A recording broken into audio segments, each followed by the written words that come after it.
ஒரு மனிதன் எப்பொழுது அழுகிறான்? தன்னை பெற்ற தாய் இறந்துவிட்டால் அழுகிறான், வேதனையால் துடிக்கிறான். 10 மாதம் சுமந்து பெற்ற தாயை விட்டு பிரியும் பொழுது வேதனைப்படுகிறான், கண்ணீர் வடிக்கிறான். தந்தை இறந்து விட்டாலும் துடிதுடித்து அழுகிறான். தோள் மீது சுமந்தவரை விட்டு பிரிய நேர்ந்தால் அழுகிறான். ஒரு துன்பமான நிகழ்வு வரும்பொழுது ஒவ்வொரு மனிதனும் அழுகிறான். கொடுமையானது பெற்றோர்கள் கண்ணீர் வடிப்பது. எந்த ஒரு நல்ல மைந்தனும் தன்னுடைய பெற்றோர்கள் கண்ணீர் வடிப்பதை பார்த்து கொண்டு சும்மா இருக்க மாட்டார்கள். ஒரு தாய் தந்தையர் கடைசி காலம் வரைக்கும் கண்ணீர் வடிக்காமல் பார்த்து கொள்வது ஒரு நல்ல மகனின், நல்ல மகளின் கடமை. தன்னுடைய பிள்ளைகளை விட்டு பிரிய நேர்ந்திருக்கிறது.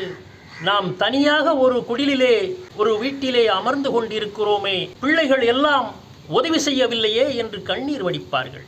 இந்த நிலைக்கு எந்த பெற்றோர்களும் தள்ளக்கூடாது, எந்த பெற்றோர்களும் சென்றுவிடக்கூடாது. உலகத்திலே கொடிய துன்பம் இதுதான்.